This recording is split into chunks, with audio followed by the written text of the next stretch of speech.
Hello, and welcome to the Uncle Peckerhead commentary. My name is Matt Lawrence. I am the writer, director, and one of the producers for the film. My name is David Littleton, and I played Uncle Peckerhead. I am Jeff Riddle, and I play young Maxwell, and I wrote all the music for Duh. Hi, I'm Wiki Mendoza, and I was a co-producer and the production designer, and also did a wardrobe. I'm Ryan Conrath, and I was a line producer, and I also played Shiloh. No big deal. Just two big roles at the same time. We also have 12 more people who will be joining us shortly, so it might help to begin on this first scene. This was shot in the back of my mom's middle school where she used to teach, and that's really it. Jeff, that's your van, is it not? That is my van in all its glory. Rest in All right. peace, sweetheart. Yeah. Pour one out for the van. And who designed this font? My dad.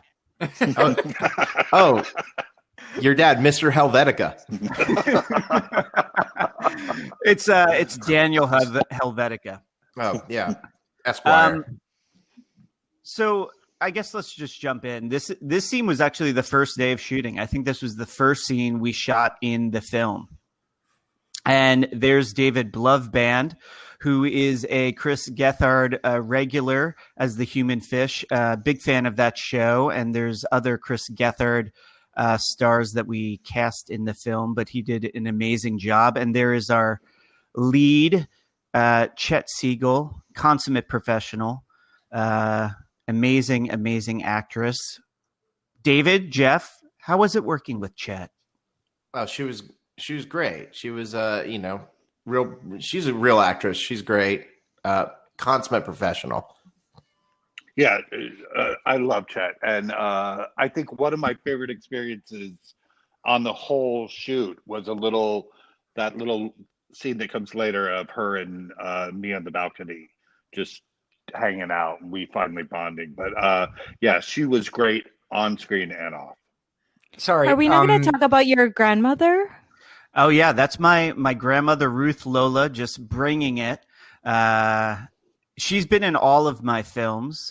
She's one of the all-time greats, a wonderful actress, and is willing to throw herself into any role. I should also mention that this commentary is being recorded during a fucking pandemic. So all of us are doing this remotely, which I'm super impressed with thus far. So I just wanted to thank you guys because it took us 36 hours to figure out the logistics of this. And finally, we are here recording the commentary. And I want to thank you at home for listening. If you bought the Blu-ray, God bless you. And I'll light a candle for any cause you want me to. Just email me at MatthewJohnLawrence at Pornhub.com. No refunds, though. No refunds. Not a refund will be given.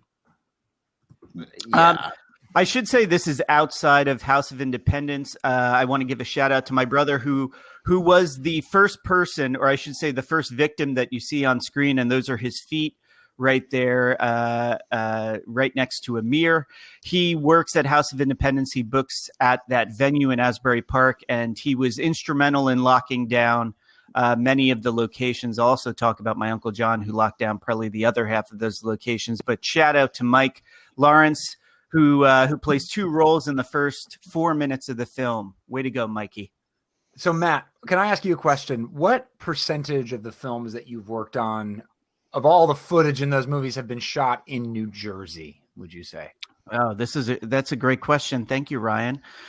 This is actually Philadelphia. That's Jeff's house. But I would say for this film, I would say, what would you say? 60, 70% was shot in New Jersey. That sounds about right. Yeah. Yeah. Around 20% in Philadelphia, another 10 in Brooklyn. Actually, I'd say like 20 in Brooklyn, 10 to 15 in Philly, and then the rest in New Jersey. I've never taken statistics, so I'm just giving out numbers.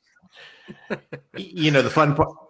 5%. Yeah, you know, the fun part was shooting 1% in New Jersey, and then driving to New York to shoot another 1%, and then back to New Jersey to shoot the other 1% the same day. Thank you, And Jeff. Oh, you're welcome. I did the scheduling, so I will thank you for that shout out. I know Ruby how it is. McAllister. Ruby McAllister, one of my Ruby. favorite actresses who, if people have been watching television closely, as I have, it might have noticed her in the season premiere of season 10 of Curb Your Enthusiasm. Oh, yeah. She's also in High Maintenance. She's going places. That kid's going places. Not a character at all. Not a funny person. So not remote. So Wiki hit me as the wardrobe production designer. Talk to me about this is Jeff's house. Actually, Jeff and his lovely partner Siri were nice enough to let us shoot inside their humble abode. Wiki, what was it like designing for the production of the Duh household? It was when I went into the space, I was like, oh, and my job is done. It was just, it's the exposed brick is really awesome. And I love the light in there. And we had brought some props, but really we just like moved things around, and Jeff had so many fun things to play around with. So yeah, it was great. Oh, and by the way, like most of the clothes that they wear in the movie are mine. And it's crazy because it fits like all sizes, which is really, it's cool. I want to give two more shout outs. Alan did the Alliteration Records record designs, and he did such a wonderful job. And I also want to give a shout out to Jen Jennings, i.e. Shannon O'Neill, who's another Chris Gethard show regular. And she was amazing in that role and super easy to work with. This is great. This is going to be like an hour and a half of Matt talking about his friends.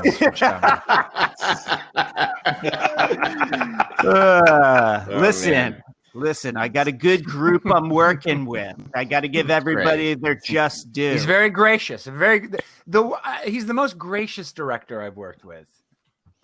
You know, I do also remember, you know, when Wiki came into my house looking, one of the things that she was specifically looking for when my house did look like this, she was looking for a place where the termites had false teeth. So I had that all covered. I was looking for a dead body. I found it. Yeah. It doesn't look like that anymore, actually. We have a ceiling in there now, and, you know. Guys, can I just let you know, this is movie magic. They were walking out of their house in Philadelphia, and now they're magically transported to Brooklyn, New York. Williamsburg, in fact. And this was one of the worst days of filming by far. This was my birthday, and it was just a nonstop nightmare of letdowns and issues and fires. But we'll get to that later. But Jeff, didn't I bring you a cake? They brought me, what was it, cupcakes? No, donuts. Yeah, Oh, I brought donuts. And they were delicious donuts. We had them at Muchmore's. Right. Yeah. Thank you, David. So it wasn't not a complete wash, and also I didn't know that you were the one who brought them. I actually thought that someone else who took the anyway. They said it was them who brought the donuts. I baked for Matt's birthday. I baked him a cake with a file in it. It was a JPEG. That's a slow burn. That's a slow burn for you folks at home. Can I say something embarrassing? So maybe TMI, but the only time I ever forgot a piece of wardrobe was this day. So you'll see later on that Ruby is wearing overalls, and I did not bring those overalls. I left them in the dryer. So I was so scared. So she's wearing pants in these first scenes, and then you'll see she wears overalls, and you wouldn't even notice until I ruined it for y'all. Wow, way to bring up a fucking continuity error there, Wiki. Jesus. I know. IMDb is going to have a field day with that shit. Laundry Right. trivia. I know. I will say, if we're gonna start shit talking the film, this is a great time to say this is one of my least favorite parts of it, that we didn't have them flyering actual vans. They are flyering I've a never four-door thought about sedan. Shit, I never noticed that. Wow.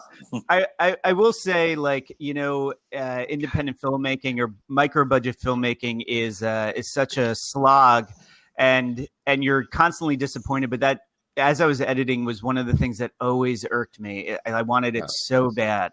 Well, it's And actually. Oh, sorry. I was just gonna say, here's the man, here's the myth, here's the legend. Now, can I ask, for those out there wondering who the fuck is this magnetic presence, David Littleton, who I've never seen in any movie before this, but seems like he's just been doing this his entire life.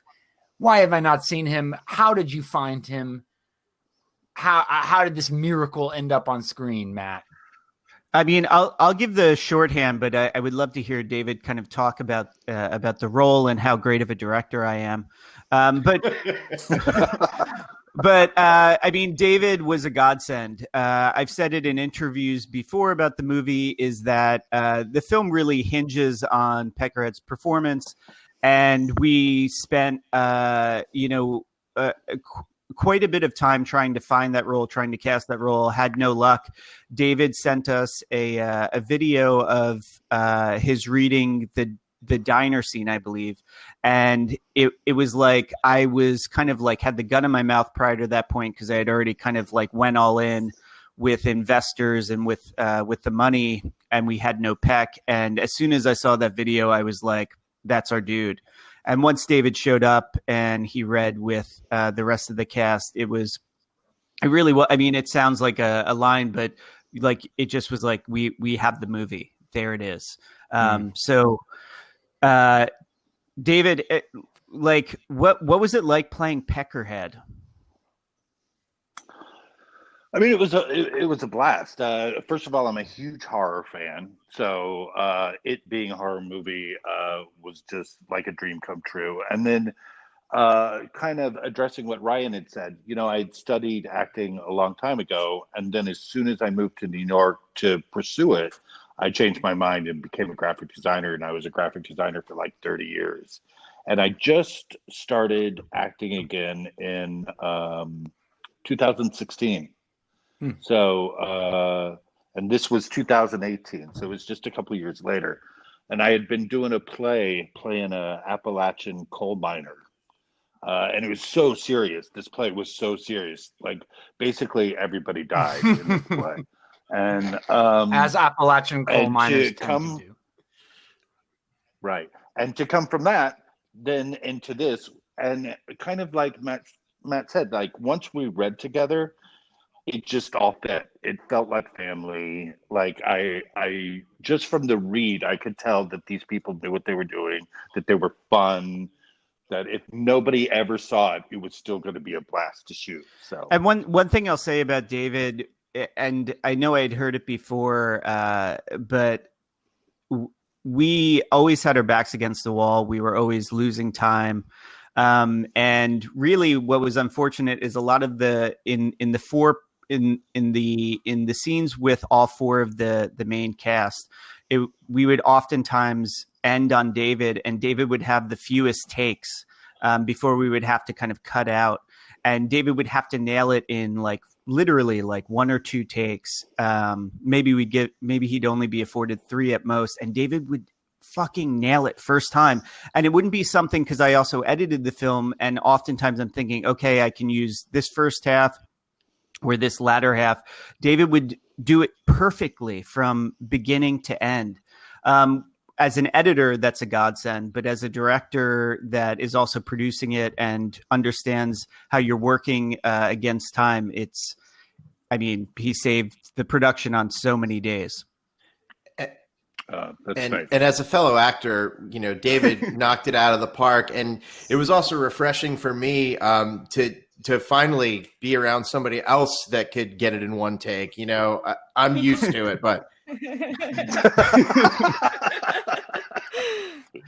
what's funny about that, guys? No, we love it. We love it, Jeffrey.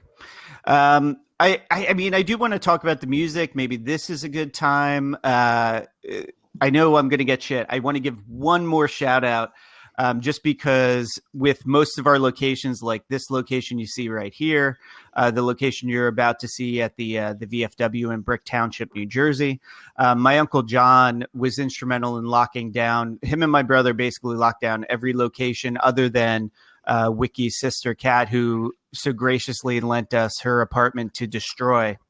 God. But yeah, I mean, this is a good time to probably talk about the music of the film. And Jeffrey, as the writer for the music, can you talk about the process of writing for the band, the fake band?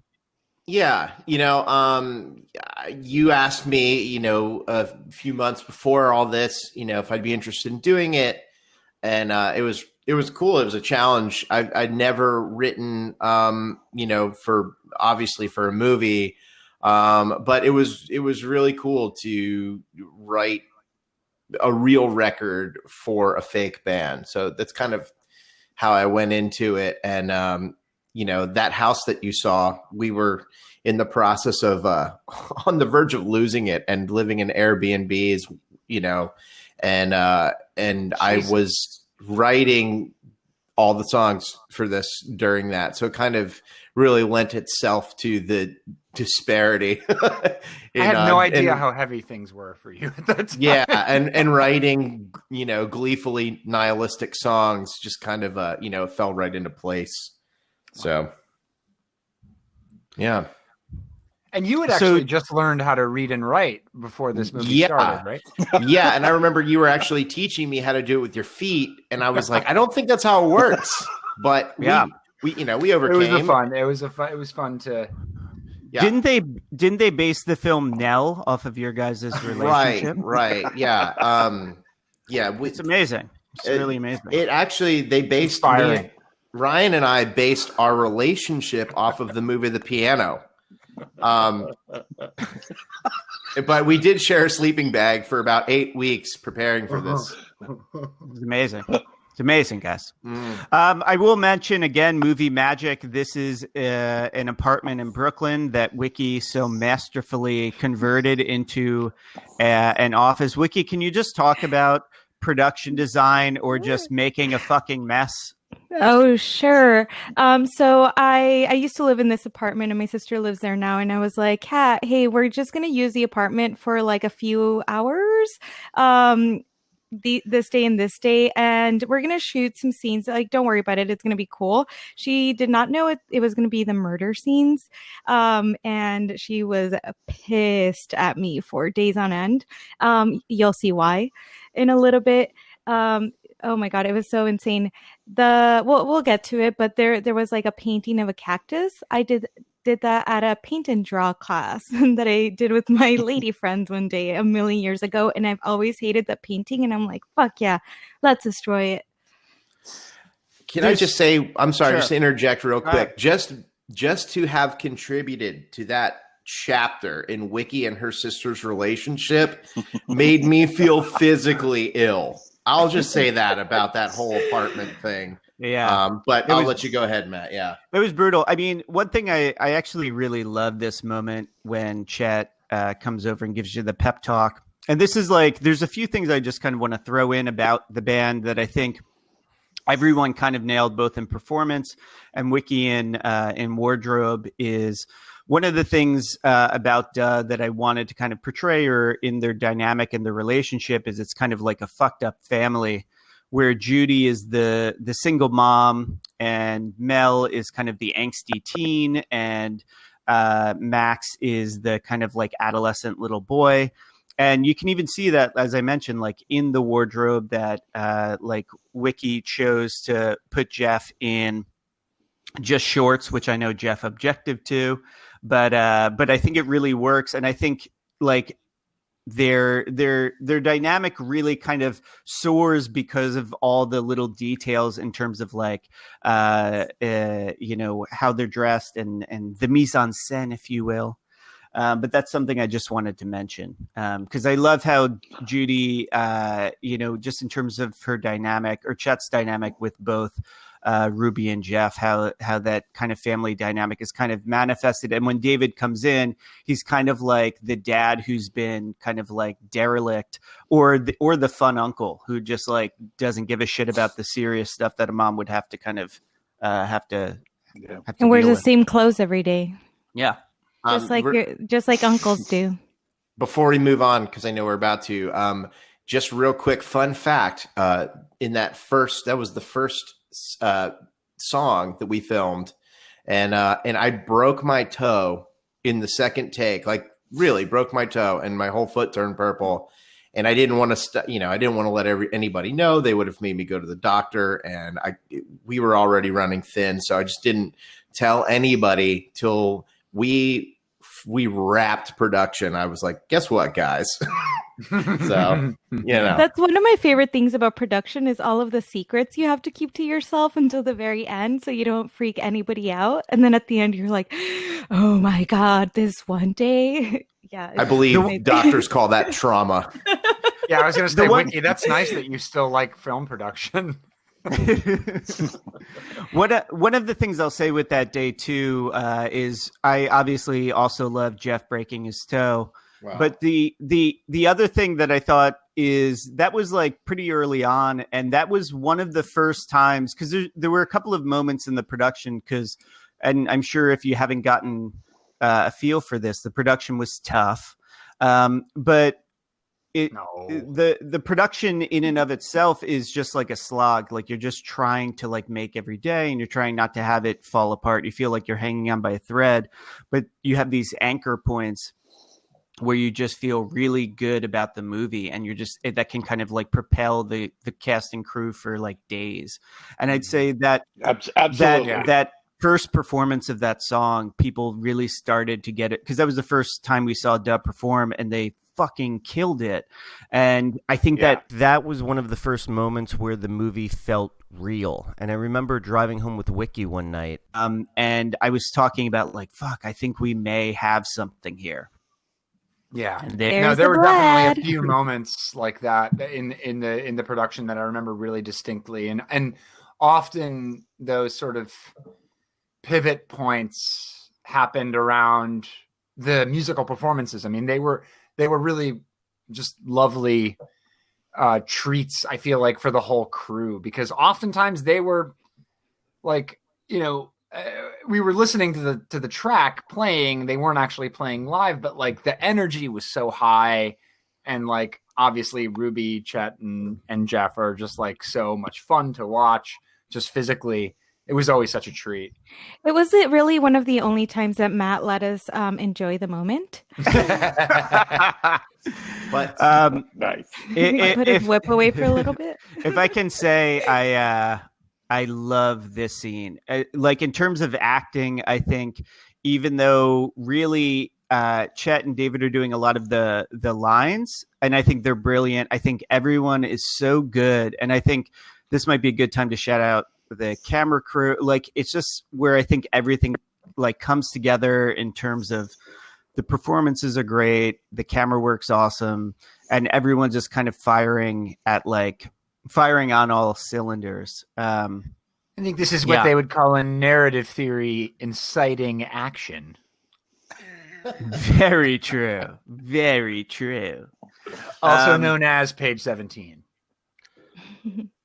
These scenes were also when the call times like shifted to like the nighttime shift, and I personally really enjoyed coming in a little bit later and just like working throughout the night since I'm a night owl. And oh my God, I just have the most vivid memories. But after working all night long, you almost can't sleep, and you're like ready for more. It was just awesome. You know what I remember about this? I remember not smoking before this, and me and Ryan both like having our first cigarettes back on the wagon going, oh man, you starting back? Well, we're going to start smoking the same brand, and just, oh my God. It was after this scene, huh? Boy, yeah. And you guys Yeah. bought a cabin in Montana and started raising goats, right? Yeah. Yeah. I love it. Exactly. Actually, Marlboro bought that, and for us, yeah. For you. We left So, those days behind. again, movie magic, Brooklyn to New Jersey. And what I will say, and again, this is just pouring praise on the actors, but again, on a micro budget production, it is incredibly difficult to keep morale up all the time. And as somebody who kind of tried to convince a bunch of my friends and or strangers that I knew what I was doing, you're really living and dying by like kind of morale hour to hour. And really it is the performances, not just musical, but like any time, like there were so many moments of people kind of holding in their laughter as crew members as you're watching it, and you can tell that like it affords you like a little more kind of like it gives you a little more cachet, or affords you a little more time to kind of get the stuff that you need when people are really kind of loving on those performances behind the camera. I remember this scene in particular very distinctly. I remember this being one of those moments where people just sort of like, just cast and crew who had been watching David's performance in this moment in particular were just bewitched by it. And I think for a lot of people, for me in particular, I think this was the moment where the movie kind of somehow crystallized, or it became real. I don't know. Something about David's performance in this scene really, it's such an important scene, but it also, his execution is just masterful, and it just really tied it all together. Yeah, this is one. Go ahead. This is one of those moments, that Matt was talking about, where we were burning the candle at both ends, and it was just sort of up to David at that point, if I remember correctly. And he just, he came in at the last hour and knocked it out in like a take, and we were like, okay, because we had to wrap that location. That was the last shot of the night, and we had to get out of that diner. And I literally, if you guys remember too, is we had to, like, that was another moment where the whole crew was sort of in the trenches together, and it was like everybody was, helping each other grab gear and load it into trucks, off the porch, the sidewalk in front of that diner, and we all, got out of there. The way I remember it is that that everything had been staged right outside the diner, and then we hadn't gotten an establishing shot. Right. And we stole the establishing shot. And we were done with the diner. Did. And right. And so everybody, like every single person, every actor, everybody just started grabbing equipment and moving it away for that shot that starts this scene. And that to me is one of the best memories of the whole experience. Just like everybody coming together, because that happened. The same thing happened that fateful day in Brooklyn. I think, Matt, wasn't it your birthday? Yeah, I mean, we can talk about that when that happens. But I mean, I'm in total agreement. Like, this is where this is one of the most like burned into my memory moments. Is I think we had like 40 minutes. David knocked out a 6-minute scene in 2 takes. Yeah. Like, didn't have to take a break. Didn't have to break up the scene. Like, it's. But also, I have to say, it was the first audition scene and the callback audition scene. Yeah. So I'd kind of been doing it for a while. So but you kill it. Yeah. So but this location too, and this location too is also just such a gift. This I will space, say, and Ryan Conrath locked it down. Did I lock this one down? I truly don't remember that this was. I mean, it was just like they all blur together. But I remember sort of standing in the background, or but with the owner and his family, like they had all kind of they were all there that night, and like I think one of the owner's daughters was playing the waitress. So you don't really, but this is just like such a great example of like indie. There she is, an indie film production scene where everyone's kind of like doing something and everyone's invested in. Like, speaking of cast morale, cast and crew morale, like, this is the kind of moment where a performance like this and good stuff that's happening isn't just good for cast and crew morale, but like I remember hanging out with the owner of this restaurant and him just sort of being like totally transfixed by what was happening, and like it kind of dawning on him that like, yeah, this is like an indie weird whatever thing that they're doing, but like they're actually really serious, and like this is kind of a serious production. Yeah, it was also crazy because we were in a time crunch, and so everybody was like pretty, like a little bit stressed. But the scene was so long, so you could actually like take a step back, and like their performances were so mesmerizing. So it kind of made you feel a little bit calm in like this crazy scenario. But also, fun fact, so all of the food there was real, and so we called it into one diner to order from it, but it turns out there were two diners with the same name, and so we went to the other diner to pick up the food and it wasn't there, so we had to go to the other diner with the same name to pick up the food. A comedy of errors. A comedy of errors. And it was such an amazing, crazy day. It's those you guys super remember when clutch we facts. Do you guys remember when we first got there? I think it was that location, and we were having lunch, and we all sat down, and we were like covered in fucking blood, just sitting there, and the owners were like looking at us, like, "What the fuck have we gotten ourselves into?" Jeff, we can had I to say we had to drive you to my mom's, right, to shower or to clean up, right? I don't even remember. Can I just give a shout out? I think I showered at your mom's. Matt, one. you've been giving so many shout outs. I want to give a shout out to the onion rings in that scene that we just watched, and the way that Jeff the way that practice Jeff eating. Truly, onion rings are like an unsung hero of independent cinema, and the way Jeff eats onion rings in that scene is just absolutely bewitching. Well, that's method acting at its finest. That's a sequel I want to see. Yeah. Well, it's it's like the dynamic of my character. It's like an onion. There's so many layers. Jeff, can we say that you're going to be in the new VeggieTales film as an onion? I mean, that's up to you, man. If you want to disclose that, I thought we were waiting for approval, but go ahead. Here it is. Yeah. Here we are right now. That deal. Yep. IndieWire will get an exclusive interview with Jeff the Onion and VeggieTales. Yeah. The only problem I had with this film was that it was not Christian enough. So I'm moving on to bigger and better. Yeah, that's right. I have to say, this polyester bedspread. Oh, I love it. Looks great on screen. Just like a total happy accident of that's the bedspread of the motel. I guarantee that is not the only happy accident that happened on that bedspread. Hell yeah. Get your mind out of the toilet, Jeff. Speaking of which, great segue. It's an unhappy accident right there. So, Jeff, this was really fun to shoot. Go ahead, David. Yeah. Sorry.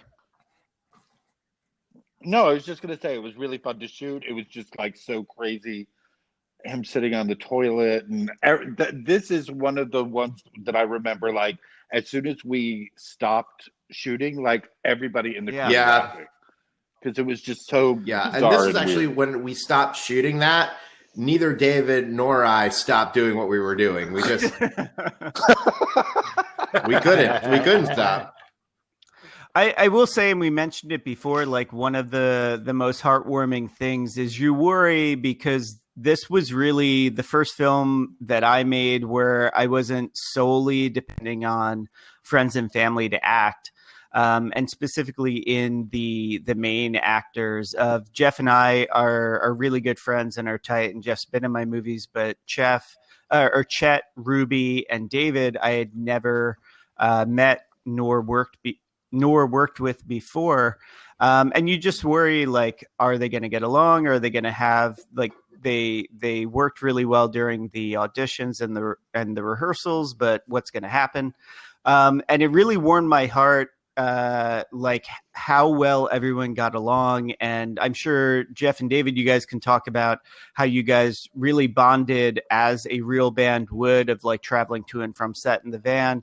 But like, especially watching that scene of you two in the bathroom, like that's, I mean, just kind of like an absurdist comedic version of you guys were bros during the shoot.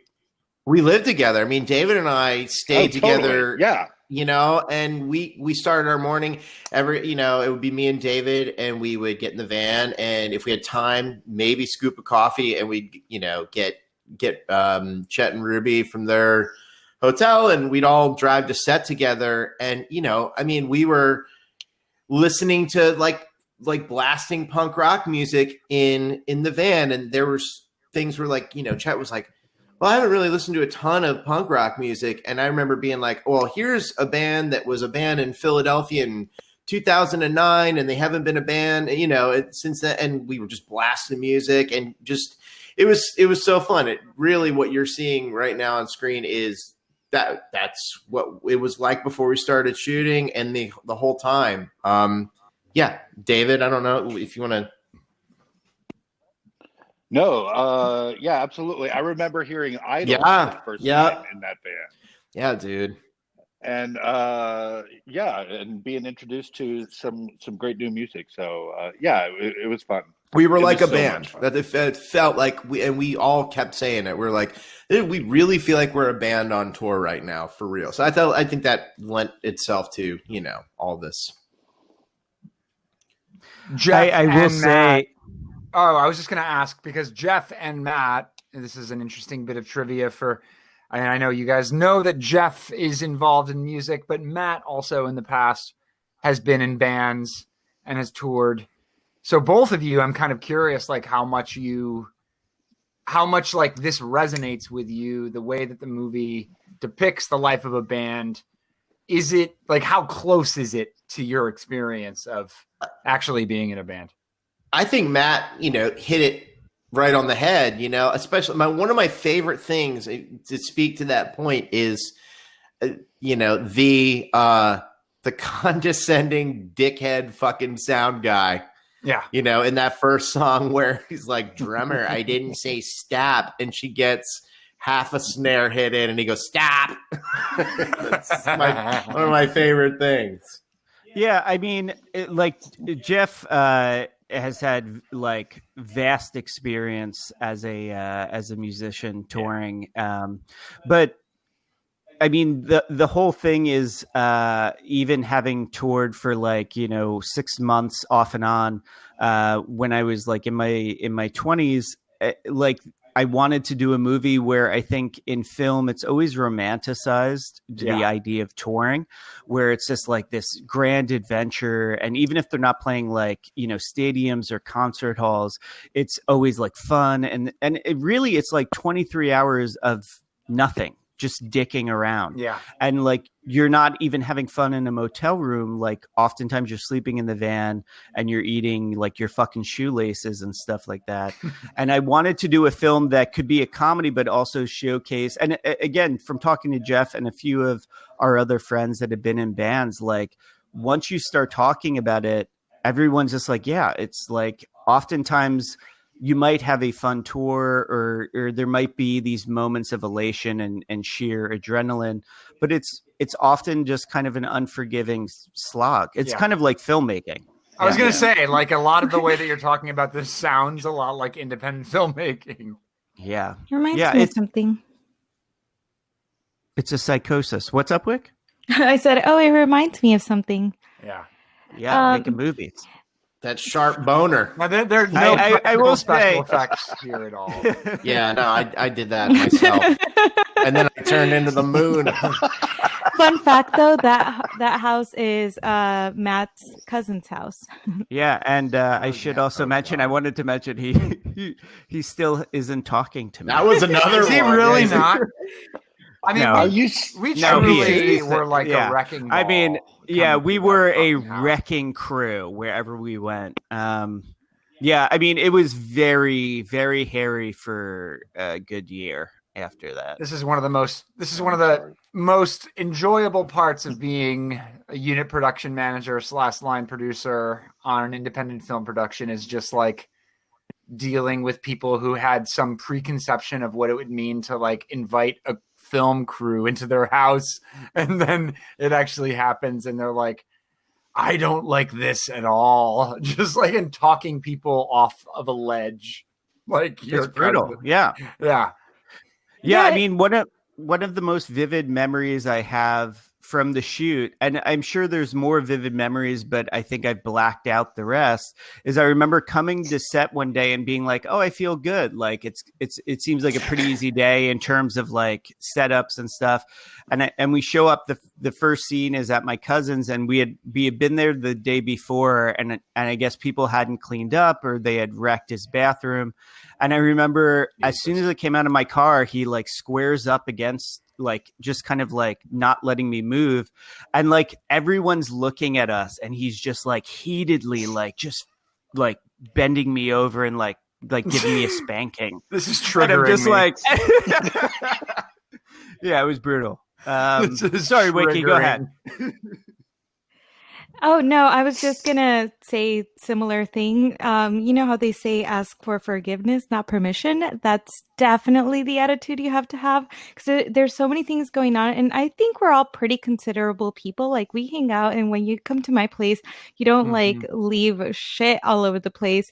But when you're like in the throes of it, you're like nothing matters right now except getting this scene and finishing on time. So you just turn into, it's like when you're really hungry and you just eat a lot, or when you're really horny and then and then when you're not horny anymore, you're like, what did I do? Yeah, and you What? see Greg without his shirt on, and you're like, oh man. That's a dreamboat. But yeah, it's really weird. Yeah. It Yeah, might be we good to say that Greg knocked it out of the park. Another shout out. Yes. But Greg is like another one of those people that we had not found somebody that matched and like really worked. And I remember the producers were really kind of pushing a couple of guys, and I was like, they are not good. They're like too cheesy. And Greg was so pitch perfect in this role and completely just like transitioned. So he came in midway and just was such an easy transition into kind of the camaraderie and the spirit of the film and the filmmaking. And he was such a joy to work with. It was like Goldilocks. It was like we'd look at someone and it was like, oh, close, but not quite. And Matt was showing me pictures. I'm like, no. Like, I'll tell you. And then we saw Greg and it was like, yep, he'll work. This was around the point where we were like Jeff said, we were traveling together to set, the four of us, and then Greg came and we were Good such timing. a tight-knit group. Yeah, perfect timing. Goddamn. And that's one thing I will say about the core four. Is that their dynamic was so engaging and their energy was so infectious, both on and off set, that when you would have actors come in for a day or a couple of days of the shoot, that they were so great and gracious with bringing those actors into the fold and making them really feel like a part of the family or a part of the team, that it was inspiring. This is all shot at my cousin's house, and this, as well as the first introduction of Nick in the bedroom, are two of the scenes that I feel like we got a little more coverage, and it turned out pretty good. But I wish independent filmmaking, I wish we just had more hours, more days, more opportunities. But I love Chet's performance in this. So yeah, she's great in this. Yeah. There we go. Oh, that's it. There we go. That's the ticket. I also liked having to act with mitts, like having to just with the mitts. Yeah, Mitt cinema. Yeah, it's all about Mitt cinema. So I just finished working on the Spanish subtitles with my sister. We have to involve the whole family, and there's not really like a great word for scones. It's crazy. That's good You that you know, two are speaking again, at least. I mean, that's the thing with scones is I've always had an obsession with scones for some reason, honestly. And like I remember there was this woman that I knew in college that I crushed on because she looked like Debbie Harry from Blondie. And I made her scones and she was turned off by that. And I like would when be. I as well you should. But I remember the one thing that I wanted to do with the opening of this film is have like the first frame to be this like insane, gross, very visceral shot, and then follow that scene up with something so like benign, like so like just boring and like and just have them talking about scones. So Matt, that you bake? I don't. I I dabble. should. I think we should mention at this point that Wiki, who is the wardrobe production designer, co-producer, is also my wife. She doesn't like me mentioning that. wife. My wife. Are we gonna get sued by Borat? Wait, what? Who am I? Come at us. But can we just talk about Shiloh? Can we just Oh my pause God. and Here take we him go. in? Yes. Hands down, my favorite character. Sorry, the rest of you. That's Like okay. Mine the, too. the Phoenix rises with Shiloh. I mean, Who is this guy? Ryan was such a treat, man. And I know you're right here. I'm talking about you like you're not, but he not only, and I say this from the bottom of my heart, genuinely, Ryan is an incredible actor, comedically and dramatically. And we met on the set of Larry Gone Demon, Nat's short film. And I don't know, man. Me and Ryan became fast friends. I love you to death, brother. You are the best. So Brian, Feeling is mutual. let's. I got my fucking septum pierced for this movie, Matt. Wait, can we talk about the elephant in the room, please, for just 1 second, which is his fucking septum ring? This is Whose probably idea was one of that? this is probably one of the funnest characters to just kind of like bring to life because it's like Jared Leto. It's just like, how do you make this annoying person you want to punch? I mean, Definitely that's Jared Leto adjacent. Leto, whatever. No, because that's kind of where I wanted to go with this because Ryan and I have known each other for over a decade. He's my best friend. We met in grad school, and this character has been a long time coming because Ryan and I, and I'll let you talk about kind of the development of this character, Ryan, where it came from. But one of my favorite characters, because Ryan and I used to do skits in grad school together, is he would play the pretentious philosopher. And it would be this fucking shit-eating, like, son of a bitch. And Ryan did it so perfectly. And I think really the only direction I gave him, and he just took it and soared, was I said, revisit the pretentious philosopher. And I really just sent him 30 Seconds to Mars interviews with Jared Leto. Yeah, I swear to God, that was genius. Yeah. No, and it's true. I mean, like it is sort of, if Jared Leto, like, didn't have a publicist to like hold him back, but also like had no sex appeal, and it just that the character sort of performs himself. Like it's just a very specific type of figure, and it was so much fun. It really helped to have weirdos putting Wiki putting clothes on me, giving me weird like props like septum rings and like onesies and shit, and it was just like it was so much fun. It was crazy. Like I kind of came into the production with this attitude of like, at first I was like, oh, this is gonna be a fucking dumpster fire. Like I'm supposed to be the unit production manager or like line producer or whatever, and I'm supposed to be in like a minor, you know, in like a role, like acting, and this is going to be horrible. And I was just like, whatever. Like at some point I was just like, just roll with it and just go with the chaos and it'll be fun. And it was a fucking blast. It was so much fun. You know, I do remember- want to shout out Wiki right here. There's This is our Wiki. Oh my God, yeah. Oh yeah, I'm Wiki. also demo girl number 1. Yeah, I think the Wiki. scene is so funny because Chat is just so annoyed that Uncle Peckerhead is just stealing her thunder and he's doing the right things even though she doesn't really like hasn't fully accepted the fact that like he's a monster and he's on tour, and she's so annoyed, and I love it. Can I Such just a great scene.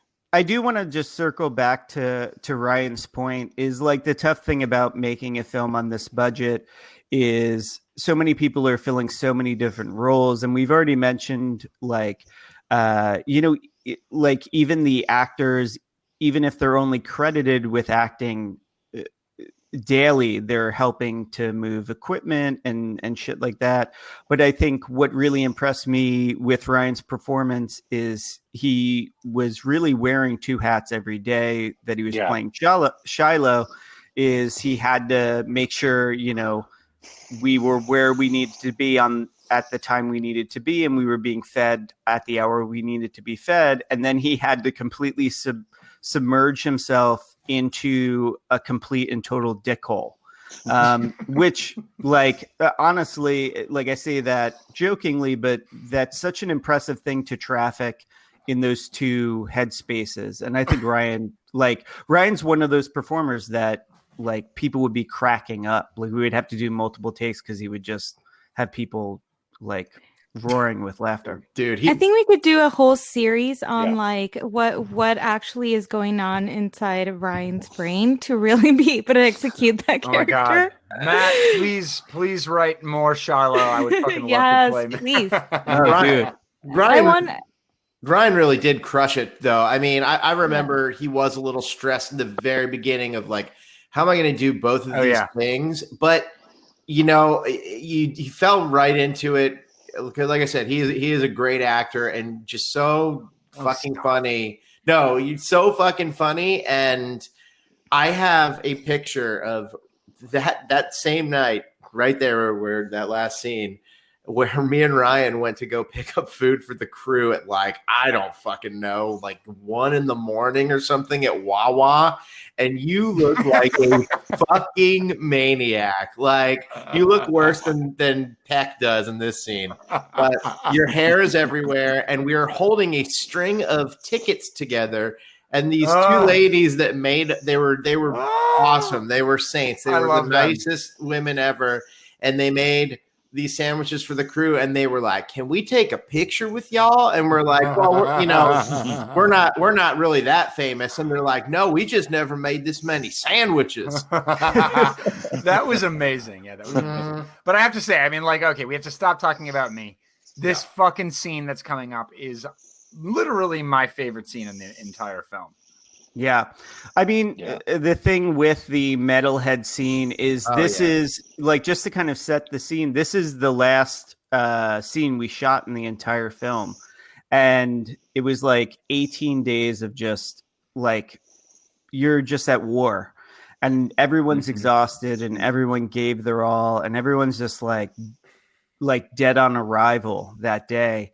And one of the things, there's like these moments, and I think David mentioned it or Jeff or somebody mentioned it with the whole cast and crew, like furiously moving equipment from the diner to get the shot before the lights went out. But this scene is once we had Alex and Josh, who are the metalheads, starting to headbang. Incredible. It literally, I mean, not literally, but it went from like people were operating at a 1 or a 2, and everybody, cast and crew, went to a 10 to just match them. Yeah, I mean, this and is it was like, yeah.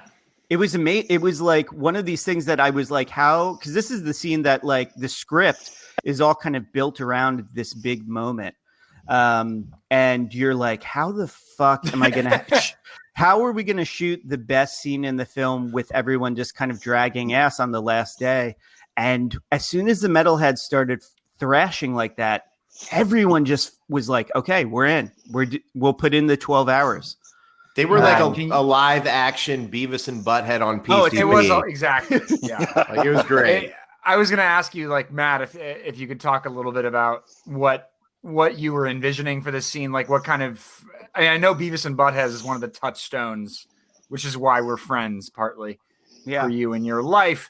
But like, what were you thinking about when you were writing this scene? When you were envisioning it, like what kind of influences and so on? What was in your head?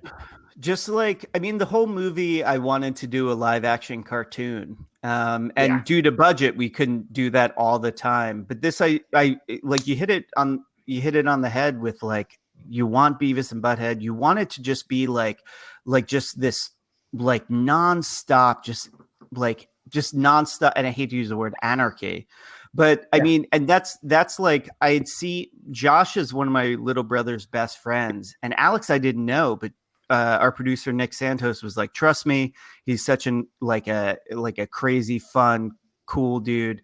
And when they showed up, they didn't know each other, and immediately we started playing like Metallica's first album, Kill 'Em All, and they were just like thrashing and going fucking crazy, and it was magical. It's like one of those things that's like, you know, you don't believe in God, or like, I don't even believe in fucking karma, but it's like, you see, once you saw them go, you're like, it's here. Like, we have it. It's also so funny to think about, like, these, you have like a crew that is just like, the whole crew at this point was just completely haggard and just like spent.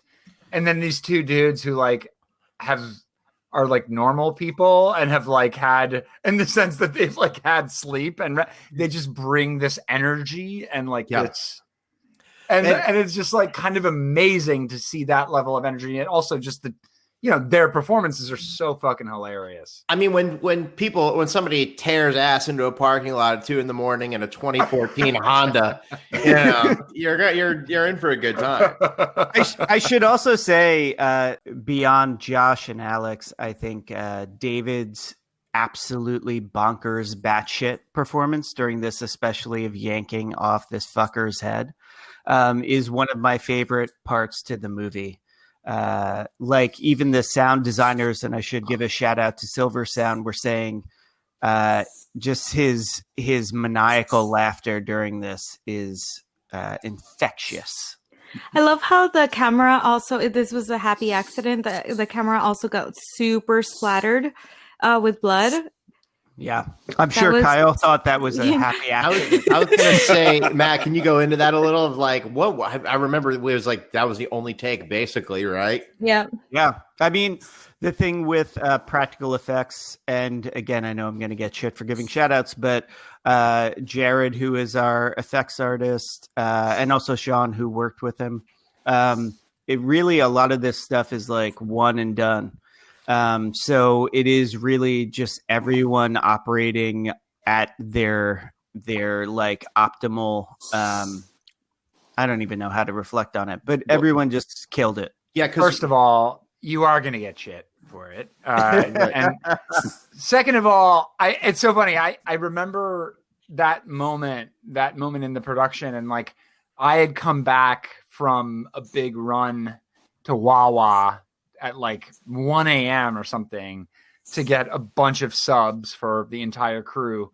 And I came back, and it was like just kind of as that scene was happening, or like just before it got, you know, things were rolling and it was being staged. And I just remember Kyle and Adam just like I think it was Kyle who was shooting at the moment, but like the camera was just decked with like plastic wrap, and just like, and he had the biggest smile on his face as all of that was happening. It was so funny. As this blood was just splattering everywhere. Real quick, because everybody really cares about production design.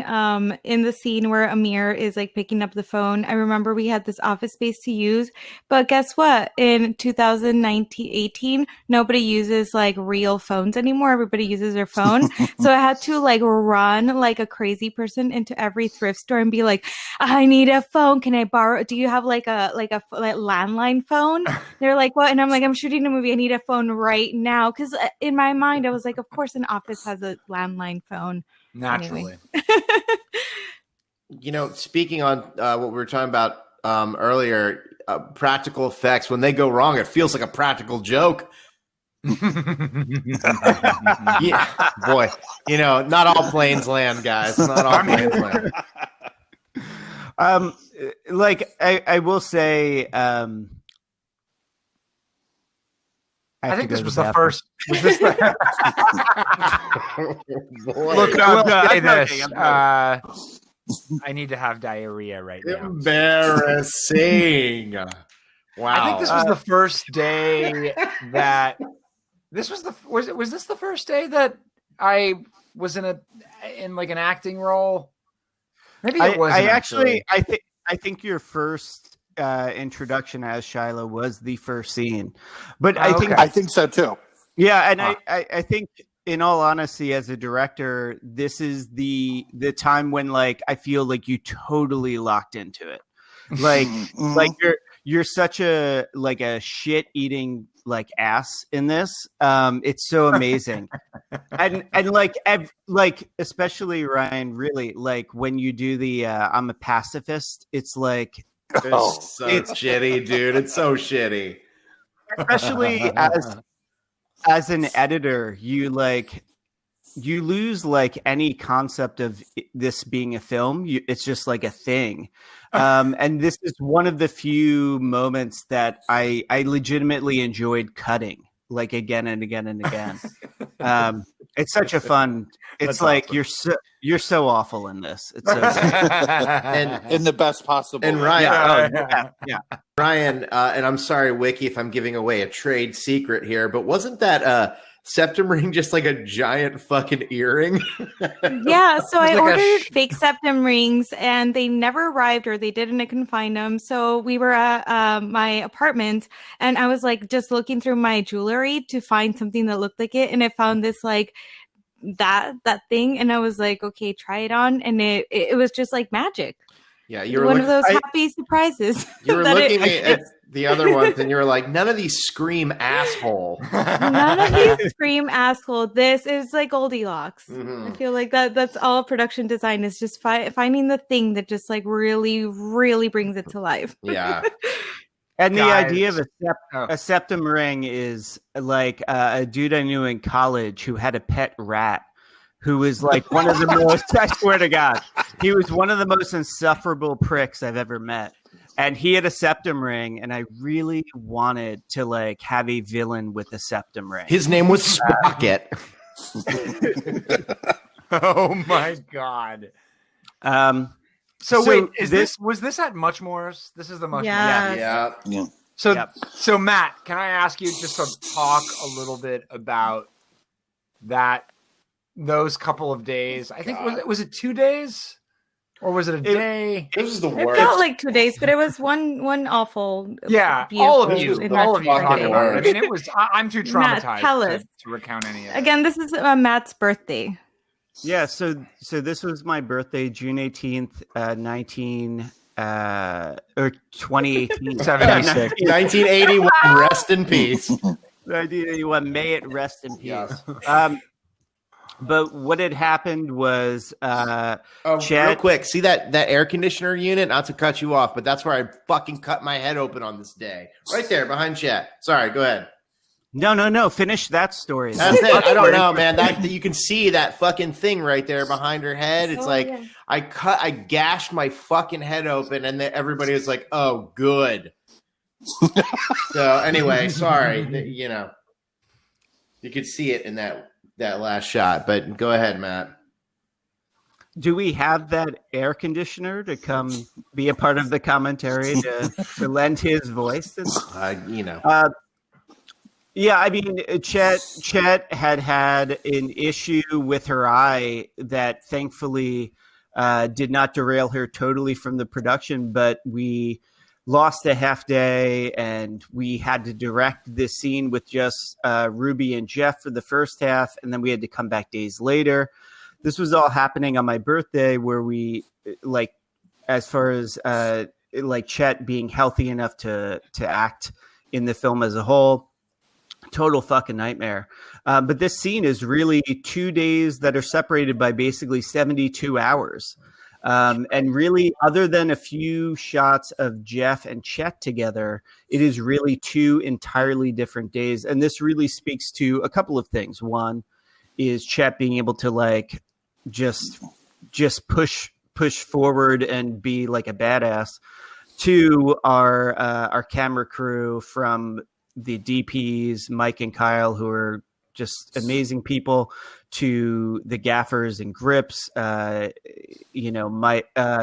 and Nang and Grace, the AC, everyone just absolutely replicating 72 hours before, and it just cut together seamlessly.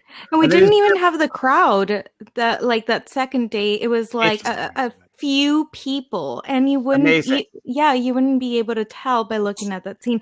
This is when I was like, oh fuck, Matt's a really good editor. And that was one of those things in the heat of the moment too. I mean, that wasn't planned, obviously. You know, I remember being like, we're really going back to fucking Brooklyn. You know, it was like, that was like a decision I feel that was just like, we have to go back and shoot. And we all went back to New York. It was like 2 hours to go back and shoot a whole nother thing that day. It was crazy.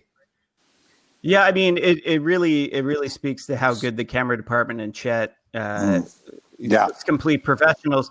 I do want to talk about this, David, because you mentioned this scene, and I just want to I want you to talk about it, but I just want to share as far as a director, I'm in love with this scene. I think it looks great. I think you guys are on like another level as far as acting. It's like it kind of grounds the amateur like comedic like film in something that feels a lot more. It feels a lot bigger than the movie really is. Mm-hmm.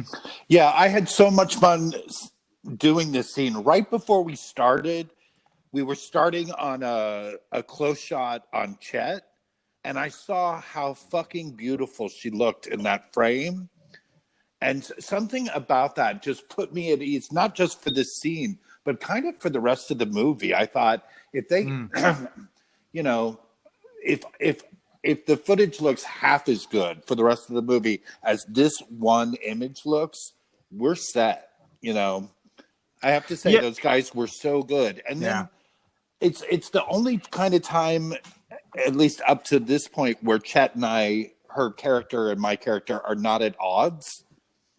So it's just kind of this like really warm, quiet, intimate, you know, so much of it is loud and frantic. And this is just a nice, quiet kind of taking a relationship in a new place. And I just love doing it.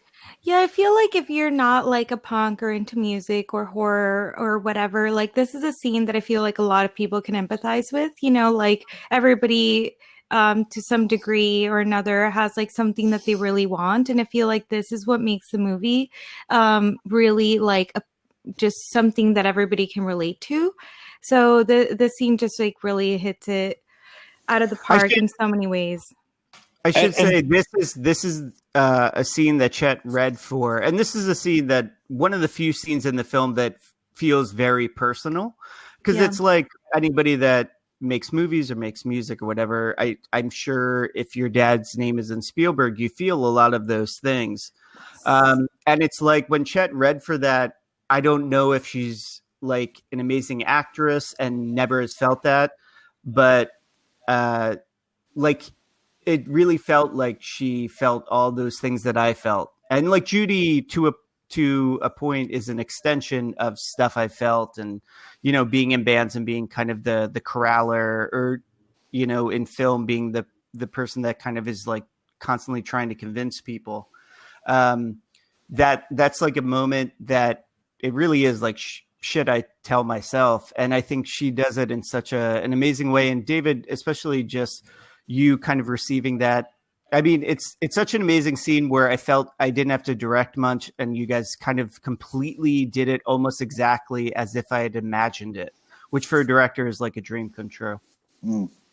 She's so great at it. She's so great in the whole movie, but she really shines in that scene, I think. Shiloh, though. What's going through Shiloh's mind? What is going through Shiloh's mind here, Ryan? Shiloh. Can you share with us? got into character for this? I work off the crowd. I mean, I completely. This is. I gain all my energy from the audience. Speaking of the crowd, this girl in the yellow t-shirt, she and I had done a short like maybe 6 months before we started on this. Yeah, That's so funny. Can I ask a question, Matt? I'm so curious because like I mentioned before, I was doing the subtitles and the Spanish subtitles, so I was looking at every single like word that was on the screen. How in the world, Matt, did you come up with this song? I love it, one, and I feel guilty. It's like a guilty pleasure. How? Tell me what's in your mind.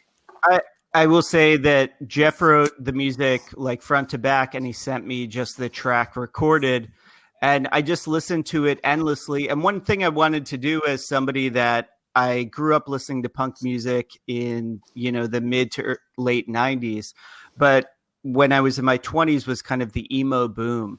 So I tried to think back to the most ridiculous lyrics from that era. And they always mention like suicide and razor blades.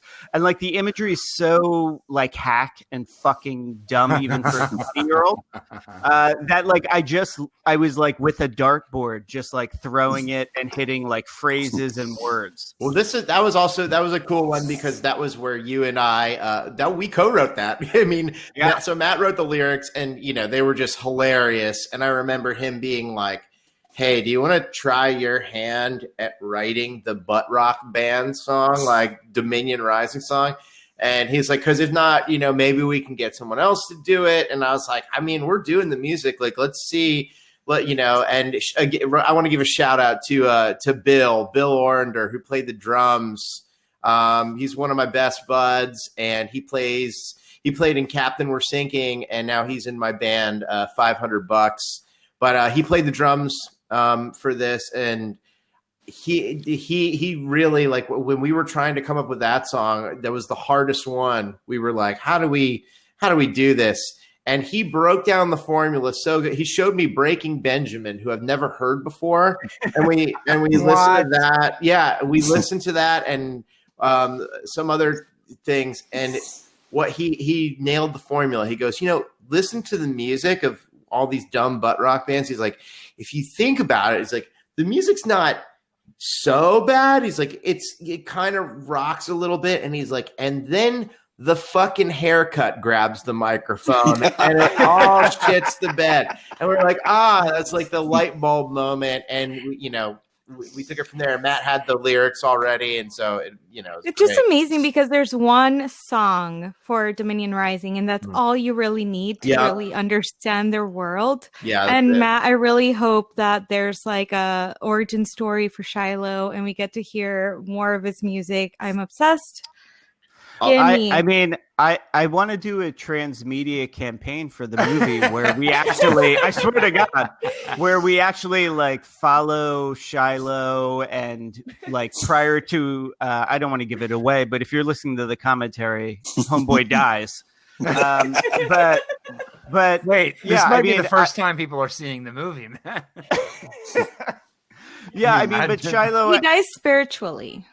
Honestly, like Ryan being like a friend for so long, like there's things that your friends could always revert back to make you laugh, even like after 10 years. And his pretentious philosopher / Shiloh is one of those characters where I will beg him to like play, like to just give me a taste. So yeah, I want Shiloh to live on forever. Dude, oh my God. Can I just give a shout out real quick? Can I just do a shout out to those windows? The windows, they did such a good job. To windows. They did such a good job of showcasing both the inside and the outside. I have to interject here because this was the low point in the whole movie for me. If you guys remember, I could not fucking keep it together here because Ryan was making me laugh so fucking hard and he was staring at me right in the face and it was so bad. This was like at the end of the night and it literally I felt bad for making the whole crew just wait on me. And there, we would literally do another take, and Matt was like, dude, we can tell you're looking at the buttons on his shirt. You have to look at him in the eye. And I could not fucking get through it. And the line that did not make the movie that broke me, Brian, when he's talking about, the body mass and all that, and he's like, I think we should have this room because, we're 4 men and you're 2 girls, a guy, and he pointed at me and goes, whatever the hell that thing is. But ad lib, God damn it, Ryan Conrad, as I live and breathe. I should also mention the other members of Dominion Rising. Nick Santos, who produced it, Adam Brown, who was the epic guitarist, and Joey Marin, who played drums and actually played the fucking drums, which I was worried about for the band. Oh, yeah. And also helped us to get venues, and is also one of my brother's best friends and a good friend of mine, and totally went above and beyond to help us make this movie. And that's one of those people that has one credit in the movie, but did so much more to help us get it to the finish line. So he helped save the day too at a couple points. Oh my God. He's such an amazing, we'll get there. Oh yeah. Clutch dude. We will get there. This is another scene where thankfully this is short lived, but did not have enough time, block this out differently, but whatever. And shout out to Trauma for giving us Toxic Avenger 2. All right. Last shout out, promise. No, dude. Let's shouting them out, man. Hey, I remember this. This looks familiar. I wore that face for another movie we did together. Stoned guy in a duh t-shirt. Watching this exact movie. Yeah. This exact scene. Yeah, dude. Yeah, I should say if you have the Blu-ray, you can look up 2 other features we have, which is a music video as well as a short film, and you will see the Duh story continues. It exists outside of this world, outside of this space. So continue to follow the trail of breadcrumbs. Yeah, right back to my lap. So extra textual. Here is I should mention this is Jim Norton. Shout out. Yeah. Shout out to Jim Norton. Guys, there's a connection here though. Yeah. So You can play a drinking game. Just drink when Drink hydroxychloroquine every time you hear shout out. It's better to shout outward than to shout inward. So who's Jim Norton? No, fuck it. But thank you, Jim Norton. This is to those watching and listening. This is directing. Yeah. Yeah. Well, here's this. Yeah. This scene, man. Shout out to Kat. We're really sorry. Jeez. Yeah. Kat, we're sorry.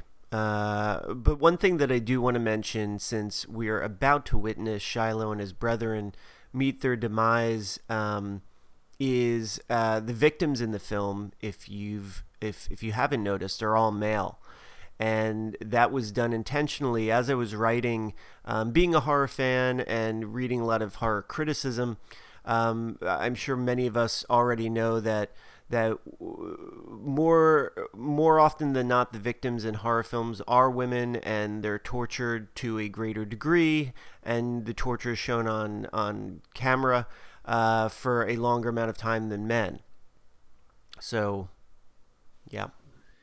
So this was obviously one of the most harrowing parts of the shoot.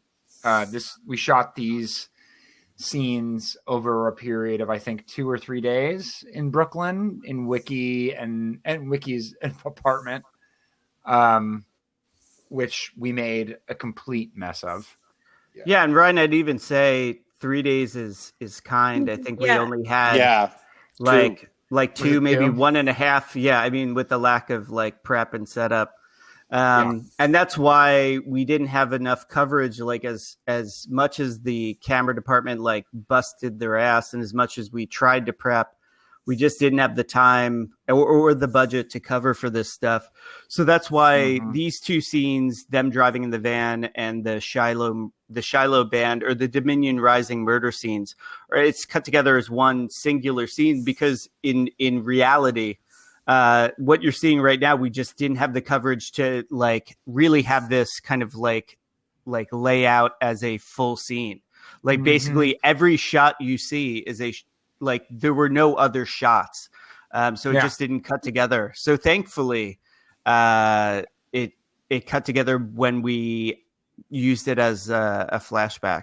So basically, like instead of even like aiming for continuity, you kind of just did this parallel editing thing, or not even like a parallel editing, but like this sort of weird, like temporally weird thing where you cut back and forth between the past and the present, and like just it was sort of like this improvisational thing that you did. Yeah, and it's odd because I mean I'm sure Wiki can speak to it because we were living together. Is I tried so hard to edit that Dominion Rising scene to make it work, and it was so bad. Like it was, and what's so great is like when we screen it, this part kills. Like people love it. Works. Yeah, I mean, happy accident, Cal. That was like such a surprise to me because, you know, like you said on the page and how we shot it was two separate scenes and they were so long to shoot. And I think that when I saw it for the first time, it was a surprise to me how you edited it. And I was like, dude, it's one of my favorite parts of the movie now, seeing it like cut together like that. And it is amazing because like it's something that I had never imagined, and like when you're so kind of like this isn't working, this is like a movie that's working up until, and again like it sounds so weird to say my own movie's working, but like basically a lot of stuff can be fixed up until this point, but that scene was just not clicking. And it's such an important scene, and it just was like failing so miserably. And then I was like, we can't afford to reshoot that entire scene. So let's just try to like any option is a good option. And thankfully it like with the way that scene's written with all of them in the van, it just fucking just locked in. And it actually, you could like milk some more jokes out of it. And you were like Godard. You were like Godard. It was just like jazz. It's very Godardian. Yeah. But I think, but also it kind of like works with the style because the metalhead murder scene is like a flashback. Totally. And I was just going to say the exact same thing. Yeah, it just feels very like done on purpose. Yeah. Yeah. Feels intentional, you might say.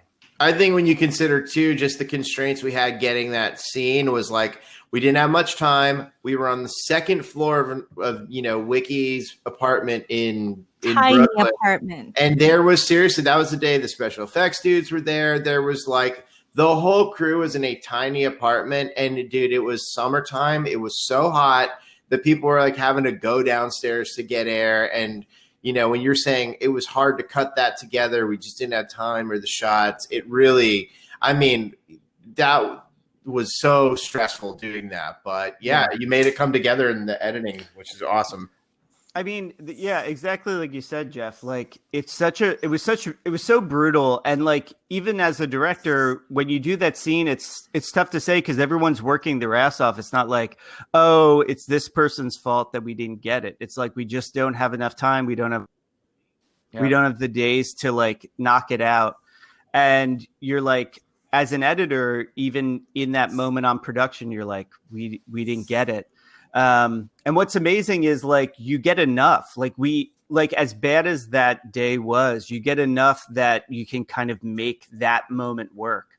Can I give one more shout out? You have 3 more shout outs, and then we're gonna have to cut you off. I know, yeah, and then people get alcohol poisoning. So Christopher Marty, Cosmic Monster did the score for this. And I'm so sad we don't get to talk more about Jeff and his music that he wrote for Duh. But like we haven't mentioned Chris, who's the other sonic, or I should say musical aspect, because sonically Silver Sound and a bunch of great people under that worked on it. But Chris Marty did like such an amazing score. And this is one of my favorite moments of score in the film, which is what reminded me of it. He absolutely knocked it out of the park. So I really want to say he does such great work and is such a great person to collaborate with. So shout out. Drink. Chris. I just said hi to him today. Hell yeah. But Matt, you mentioned not being able to talk about Jeff's stuff. I mean, like, I just very briefly want to just attest to the fact that like Jeff's work on this film is obviously like I don't even need to say it. But, come on, it was amazing, and like it was one of those we were talking about these sort of like moments in the film when people would sort of mobilize around these moments and like and it would give people energy. But like I remember like so many moments on the set, on the shoot, where people were just sort of like humming, singing the songs that the duh songs. And like all of these things were written by Jeff. And it was just like, it was sort of, I thought of it as like the motor, the engine of the movie. It just sort of kept the movie. It was sort of underlying the whole thing in some ways. This scene, though, gives me, just to bring us back to this scene, the scene gives me chills, and I feel like this, Jeff, we will talk about your music some more, but this scene just makes me, like, want to cry, and I feel like I'm back in high school, and my dreams are, like, falling right in front. It's just, the scene. Chet's so good in this.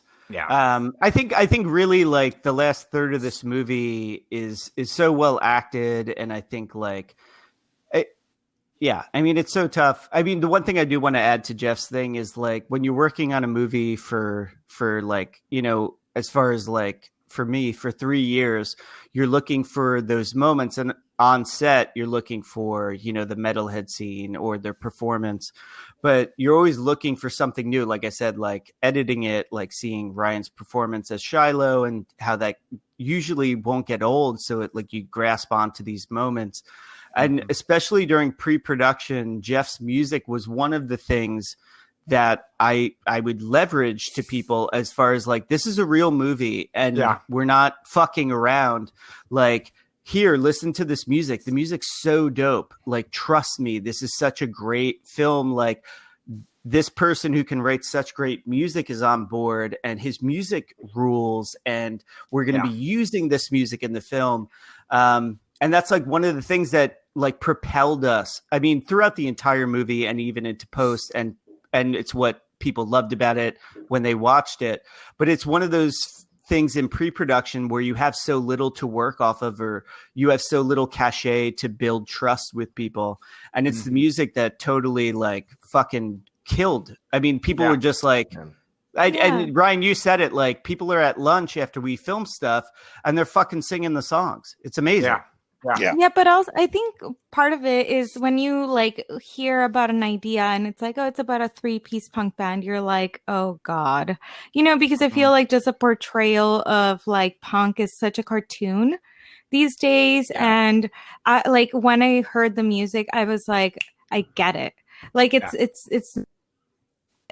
and I feel like that's so special because it's so much more it's not a cartoon version. It's a like. Yeah.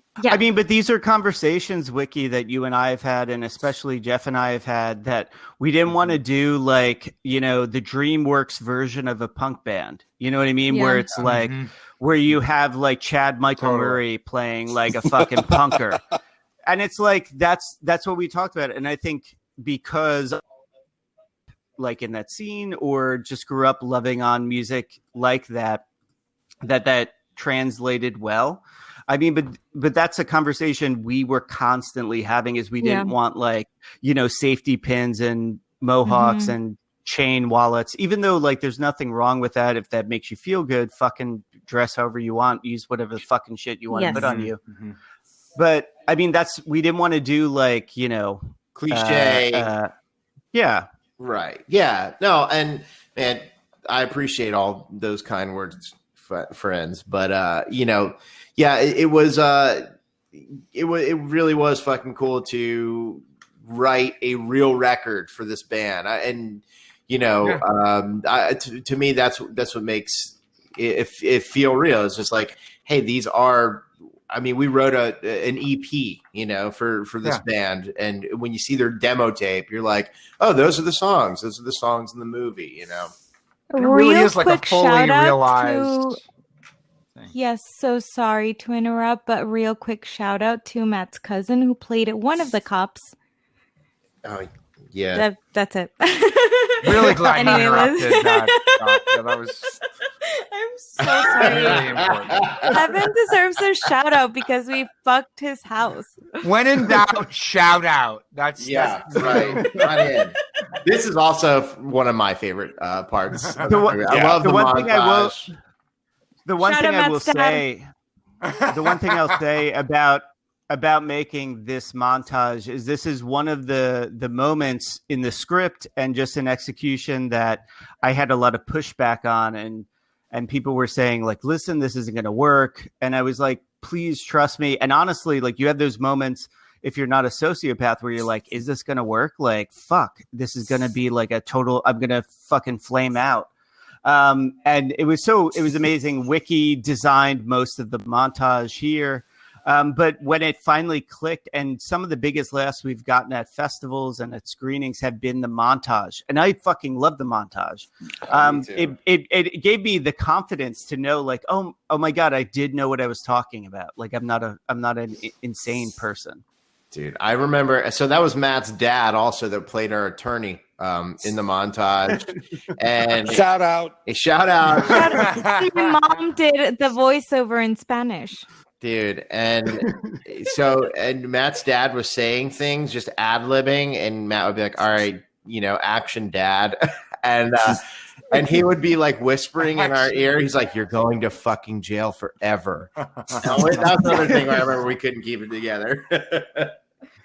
Okay, so this scene, one thing, let's just, the biggest thing is like, this is the big show. This is like the last scene of the movie, and we were pumped. We're in Philly, great location, and 0 people. 0 extras to come. Yeah, 0 extras to come. And me, Ryan, shout out, Joey. We were like running down the street, like grabbing people and like promising them, I don't know what, but like, can you please be in a movie? Can you please be in a movie? And we just like, you wouldn't even be able to tell that we didn't have anyone because we packed that basement full of random people from the park in Philly. Yeah, it's a combination of like, and like, I didn't even get to weave in one of my favorite Ryan stories of waking a woman up to get into a location. But I mean, you have Ryan and Wiki like grabbing people off the street, and it's like we only have like probably like 15 people, and it's like the camera people figure out a way to have people like move in this weird type of line to make it seem like there's more people than there are. And it's like I'm in there, like Joey Marin, who's in Dominion Rising, Wiki's in there, Kel, Andrea, like a PA, an AD, Phil, our sound guy, like everyone is in there just kind of mixing it up. And it's just people like desperately knowing this is the end of the movie and we have to make it good. And like 2 hours before that time thinking we're not going to get it. It's over, Yeah. Well, I also made it work. We made it work. I also vividly remember a pipe bursting while we were my God. Water, like sewage or something pouring down all over the cameras and gear and everything. Yes. It was all right. Yeah. We did it. It was somebody knocked over a pitcher of water. That's what it was. That was on a craft table on top of us, and it was right over the sound system. So it was that's right. It was like such a nightmare. And it's just one of those times when you think like it's over. We're done. It is like, This is supposed to be the most important scene of the film. It's the last scene. It's the last shot. And it's like, even though we're indoors and in a basement, now it's raining shit on us. And we somehow got it to work. Yeah. At the last minute against all odds. Again, Again, Matt, I ask you, who designed the font? Me designed padre. Oh, that was my sister Ariel. If I can just take a moment, in all sincerity, guys, like we didn't get to talk about, like a theme has been how terrible and grueling independent or micro budget production has been. But whether it's David, who was not only an actor, but would lug any shit and would constantly be regaling the cast and crew with either stories or just conversation to make them feel better, or Ryan playing Shiloh and a line producer and like I mentioned, I didn't get to tell the story, which I love, is like when everyone's hands are in their pockets, just kind of twiddling their thumbs. Ryan is driving over and waking up a woman who fell asleep, who was supposed to let us into a location. Whether it's Wiki, who has like 2 hours sleep and is both doing wardrobe and production design. And on top of that, in pre and post production, being a co-producer and seeing it through thick and thin. Or it's Jeff, who wrote the music, acted as Max, and was also helping me to get every piece of wardrobe or every piece of prop or whatever. There are like so many people who only get one credit or maybe a couple of credits that really made the movie. It really is a movie of like a couple dozen people, production designers, everybody. And I just wanted to say, like, thank you guys so much. I love you both. I love you all. Yeah, we love you, brother. Love you, man. Yeah, We love, I love you both. I love you both. You figure guess out what, two people. Yeah, even though you only thank two of us, we get it.